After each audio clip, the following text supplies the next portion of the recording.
Hello મિત્રો, કેમ છો બધા? આઈ હોપ કે બધા મજામાં જશો.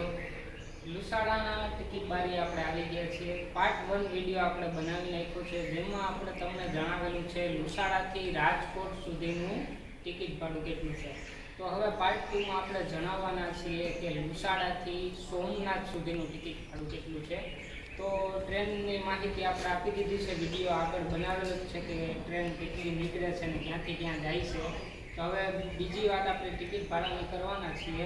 તો એક 10 વાગે અને 11 વાગે જે ટ્રેન જાય છે, તો અહીંથી લુસાડાથી પહેલું સ્ટેશન આવે છે વડોદર, એમની ટિકિટ ₹10 છે. પછી એનાથી નેક્સ્ટ છે કેશોદ, એમની ટિકિટ પણ ₹10 છે. અને ત્રીજા નંબરનું સ્ટેશન છે માળિયા, એમની ટિકિટ પણ ₹10 છે.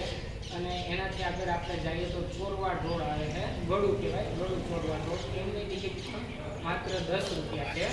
અને હવે એનાથી આગળ આવે છે આદરી રોડ. આદરી રોડ તમારે જવું હોય તો 10 વાગ્યાવાળી ગાડી ભાવનગરવાળી નીકળે છે, એ નથી ઉઠતી, એની પાછળ લોકલ આવે છે રાજકોટ વેરાવળ, એ ઊભે છે. અને આદરીનું ટિકિટ ભાડું છે ₹15. અને એનાથી નેક્સ્ટ સ્ટેશન હવે છેલ્લું સ્ટેશન છે અત્યારે હાલમાં, એ છે વેરાવળ. તો વેરાવળનું ટિકિટ ભાડું ₹20 છે. અને એનાથી આગળ ટ્રેન જાય છે સોમનાથ. પણ હાલ સોમનાથમાં અત્યારે હાઈ લેવલનું પ્લેટફોર્મ અને થોડા ઘણા પ્રોગ્રામિંગ ચાલુ છે. તો સોમનાથનું નવું સ્ટેશન બનવાનું છે, જે 6 થી 8 મહિનામાં કમ્પ્લીટ થઈ જશે. એનું કામકાજ ચાલુ છે. તો પછી ચાલુ થઈ જશે આગળ, તો ત્યાં પણ ટ્રેન બધી જવાનું છે, જેટલી સ્ટેશનો જાય છે બધી સોમનાથ જવાનું છે. થોડાક સમયમાં 6 થી 8 મહિનામાં સોમનાથનું સ્ટેશન ચાલુ થઈ જવાનું છે. તો ત્યાં પણ બધી ટ્રેનો જવાનું છે. અને સોમનાથનું ભાડું પણ ₹20 જ રહેવાનું છે.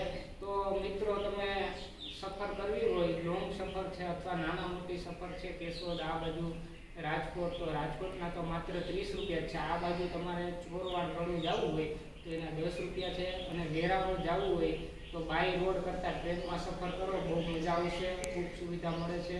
તો એના ભાડામાં બહુ સસ્તું ભાડું છે, માત્ર ને માત્ર ₹20. તો ઇન્ફોર્મેશન વિડીયોમાં કેવું લાગ્યું હોય તો અમને કમેન્ટમાં જરૂર જણાવજો. Thank you friend. આગળની ઇન્ફોર્મેશનમાં આપણે જાણવાના છીએ કે ભાવનગર સુધી ટ્રેન જાય છે તો એમની ટિકિટ ભાડું જાણશું. અને આ મુકલેટા પોરબંદરવાળી ગાડી જાય છે તો એમનું ટિકિટ ભાડું આપણે જાણશું. અત્યારે આટલું. થેન્ક યુ મિત્રો, બાય.